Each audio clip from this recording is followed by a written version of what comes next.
Vous avez évoqué ce matin, je vous cite, une certaine réticence de la part des analystes à dire toute la vérité.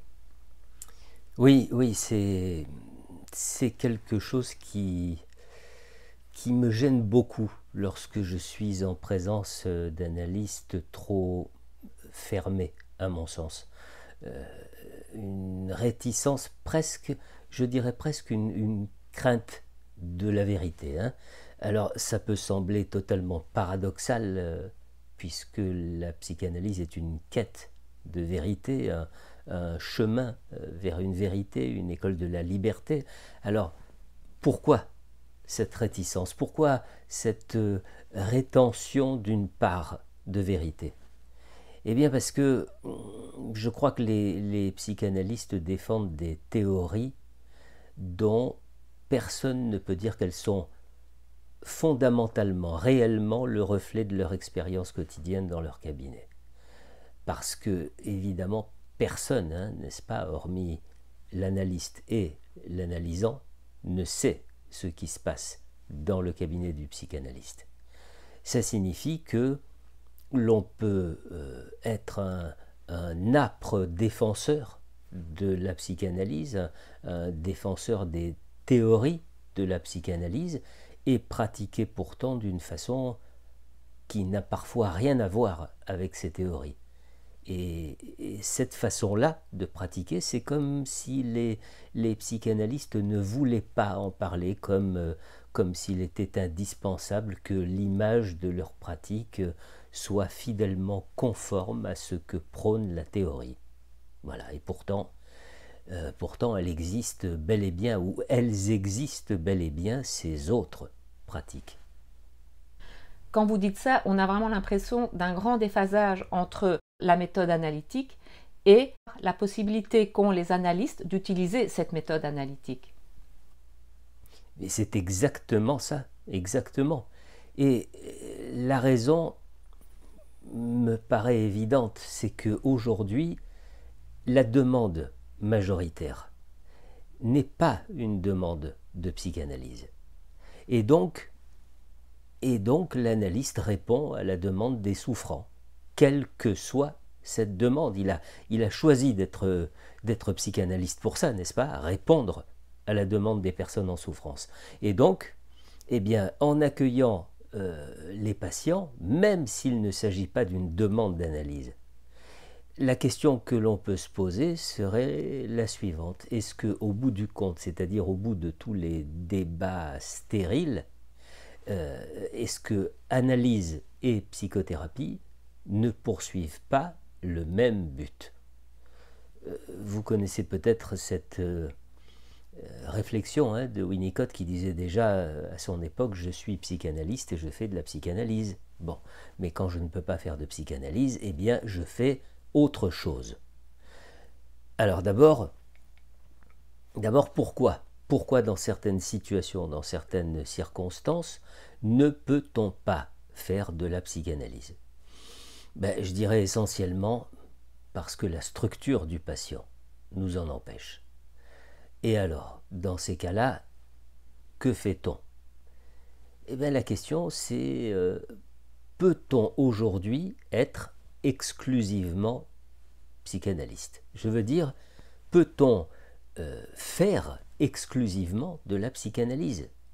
Alors, certes, la communication du praticien, le bouche à oreille qui se tisse peu à peu, peuvent conduire à recevoir un nombre croissant d'analysants. Et parfois la demande chez tel praticien comporte une majorité de demandes d'analyse. Toutefois, je reconnais qu'il m'est arrivé maintes fois, et il m'arrive encore régulièrement, d'accompagner des patients en face à face, comme de très nombreux collègues. Lors de la supervision de groupe, vous avez évoqué rapidement le fait qu'il y a plusieurs publics susceptibles de relever d'une thérapie en face à face. Quels sont ces publics? Alors, même, même s'il en existe probablement d'autres, hein, je pense principalement à trois catégories de patients. D'abord, il y a les patients qui ont déjà fait une analyse ou parfois deux ou parfois davantage, hein, et qui demandent à poursuivre leur démarche par une nouvelle tranche d'analyse. Voilà. Et la question capitale, c'est de savoir si une réponse positive à cette demande ne risque pas de conduire à une analyse sans fin. Et lorsque ça me semble être le cas, eh bien, je propose de travailler dans un autre dispositif, un dispositif en face à face, sans pour autant renier ni négliger l'esprit de l'analyse. Hein. Comprenons-nous bien, ça n'est pas pour autant que le but soit alors de basculer dans une thérapie de soutien, ni de dispenser des conseils, et d'ailleurs de quel droit me permettrais-je de le faire, et surtout pas non plus de prétendre apporter des solutions, hein, solutions qui seraient seulement pétries à l'aune de mon histoire personnelle. Non, ce que j'évoque dans la forme autre de la thérapie, c'est surtout une application différente de la part de l'analyste. En tout cas, une application différente de ma part. Nous reviendrons peut-être sur ce point. Bon, ce public ayant déjà à son actif une ou plusieurs analyses ou tranches d'analyse n'est pas le seul concerné par une démarche différente de celle de l'analyse. Il y en a d'autres. Je pense à ces personnes qui ont seulement tenté d'entreprendre une analyse avec un ou avec plusieurs analystes différents et qui disent, et bien sûr ça reste totalement subjectif, hein, il peut s'agir de résistance, mais peu importe, ce sont des arguments qui doivent être entendus et qui doivent être respectés, et donc ces personnes disent ne pas avoir eu l'écoute qu'elles souhaitaient. Ou encore, elles disent avoir ressenti une telle froideur, une telle distance, presque de l'indifférence, hein, que cela bloquait totalement leur verbalisation. Bon, et puis il y a une troisième catégorie, un troisième public concerné potentiellement par le dispositif en face à face, c'est évidemment celui des patients non névrotiques. Ces patients qui appartiennent à ce vaste champ de la psychopatho qui s'étend entre névrose d'une part et psychose d'autre part, autrement dit, toutes les pathologies dites limites. Voilà. Mais pas seulement. Pas seulement parce que le distinguo entre structure névrotique et structure non névrotique nous permet d'inclure, par exemple, dans le dispositif, tout le champ de la psychosomatique. D'accord, mais s'il ne s'agit pas de psychanalyse, mais plutôt de psychothérapie en face à face, et si ces publics sont si spécifiques, est-ce que tous les analystes sont en mesure de répondre à ces demandes ? Ah, ça c'est effectivement une question fondamentale. Oui. Tous les analystes sont-ils en capacité d'entendre et les distinctions que je viens de souligner et le discours des patients appartenant aux structures non névrotiques? Je ne pense pas, et ce pour au moins deux raisons. Et ces raisons, j'ai envie de dire que nous les entendons tellement clairement lors des séances de supervision. D'abord à cause d'éléments comme la formation de certains analystes, une formation qui est souvent orientée exclusivement vers la névrose. Ou encore, mais pire, hein, à cause d'un analyste qui leur aurait été imposé parmi les membres enseignants de leur école, ce qui biaise assurément, pour ne pas dire ce qui pervertit dès le départ le transfert et qui va donc réduire à néant la totalité du travail. Bon, première raison. Et puis, deuxième raison potentielle à cette incapacité à entendre ces discours, eh bien, n'oublions pas la pathologie de l'analyste lui-même. Parce que celle-ci peut être une formidable source de créativité, de réactivité, de fécondité tout au long de la thérapie. Tout comme elle peut marquer une limite au-delà de laquelle le praticien ne pourra pas accompagner le patient.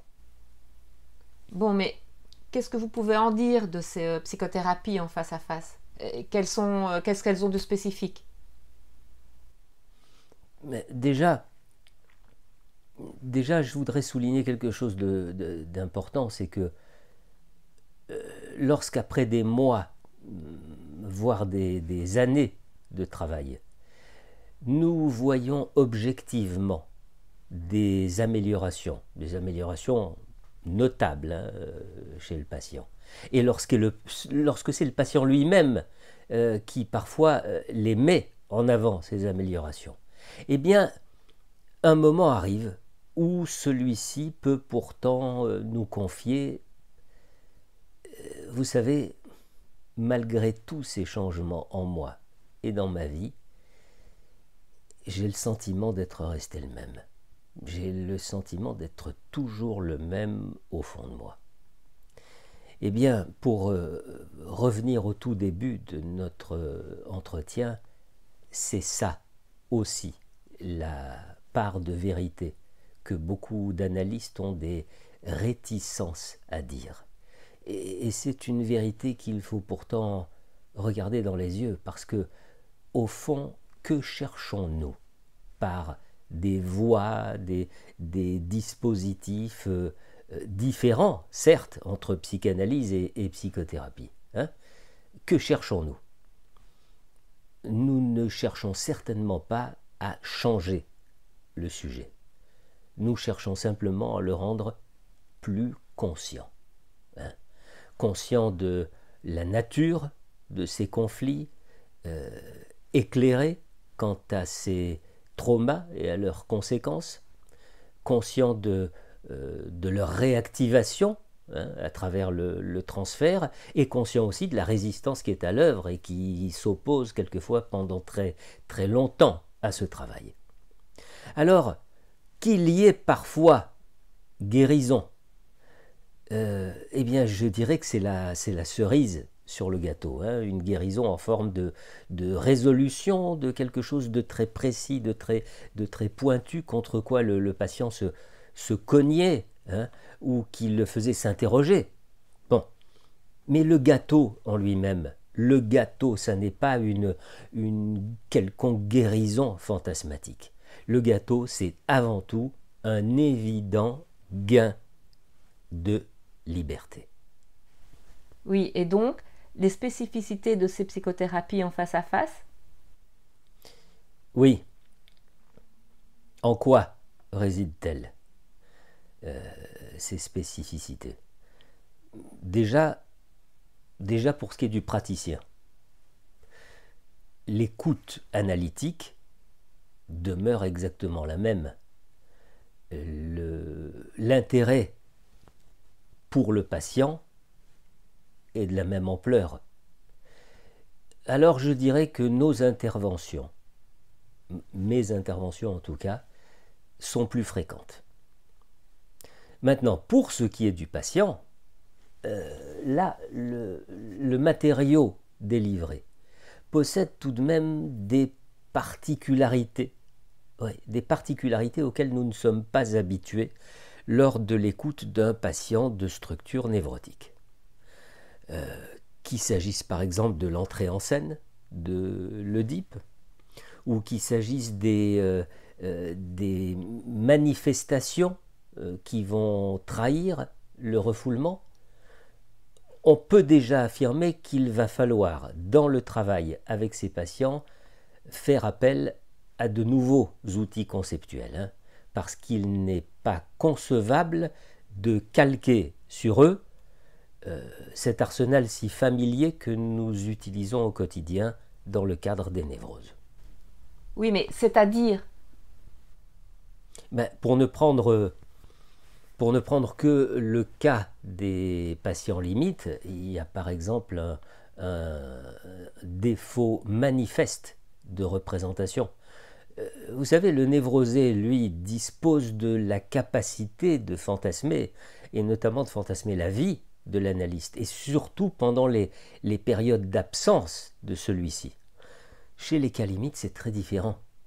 C'est-à-dire qu'il faut absolument qu'ils sachent, qu'ils puissent localiser leur analyste. Et quand je dis localiser, c'est presque géographiquement le localiser.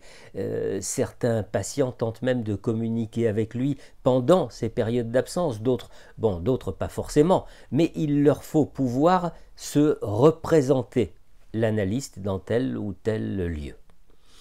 Alors, évidemment, chez le névrosé, c'est choses banales, c'est-à-dire ces choses aisées. Mais quand il n'y a pas de perception, le fantasme prend le relais, c'est normal. Eh bien, chez le cas limite, en lieu et place du fantasme, il n'y a rien. Il y a le vide. Il y a le désert. Et je crois que c'est André Green qui évoquait à ce sujet une désertification psychique. Eh bien, c'est avec de tels patients qu'il nous faut littéralement sortir de nos cadres habituels, c'est évident. Est-ce que ça signifie que le psychanalyste peut parfois offrir une image différente de l'image traditionnelle? Alors, une image, je ne sais pas, j'irai peut-être pas jusque-là, j'évoquerai plutôt des capacités issues de l'expérience ou presque des vertus, si je peux me permettre d'utiliser ce mot. S'il me fallait synthétiser l'abord et le travail avec ces patients, je dirais que l'analyste doit posséder quelques vertus essentielles. Bon, d'abord accepter, et ça peut paraître évident, ça n'est pas tant que ça, accepter que la pensée du cas limite ne fonctionne pas de la même façon que celle du névrosé. Bon. Et ça peut mettre très mal à l'aise pas mal d'analystes, et notamment de jeunes analystes. Deuxièmement, être capable d'une grande patience. Pourquoi ? Parce que la plupart du temps, il s'agit d'analyses très longues. Troisièmement, je dirais accepter de se confronter à certaines, certaines étrangetés, des étrangetés qui peuvent survenir, apparaître comme des échecs aux yeux de l'analyste, voire des aggravations de la situation. Alors, à quoi je pense ? Eh bien, notamment à ces patients qui, objectivement, vont de mieux en mieux et à tout point de vue, et qui pourtant voient soudain apparaître au cours du traitement un symptôme qui n'était pas présent auparavant et qui peut être légitimement considéré par l'analyste comme sacrément handicapant, alors que, aux yeux du patient lui-même, ce symptôme ne pèsera pas lourd comparativement aux bénéfices obtenus par la thérapie. J'en ai dit 3, je dirais autre vertu, demeurer curieux. Voilà, curieux, toujours curieux de ce qui rend le patient, et notamment le patient limite, chaque patient limite, si singulier. Et enfin, c'est une clé capitale, accepter de se lâcher. C'est-à-dire adopter avec ces patients davantage de légèreté, sans aller jusqu'à la familiarité, n'est-ce pas ? Mais de la légèreté, je confirme. Une légèreté qui peut manifestée à travers l'humour ou par une certaine complicité, alors seulement, disposant de ces quelques vertus, l'analyste peut accompagner utilement le patient.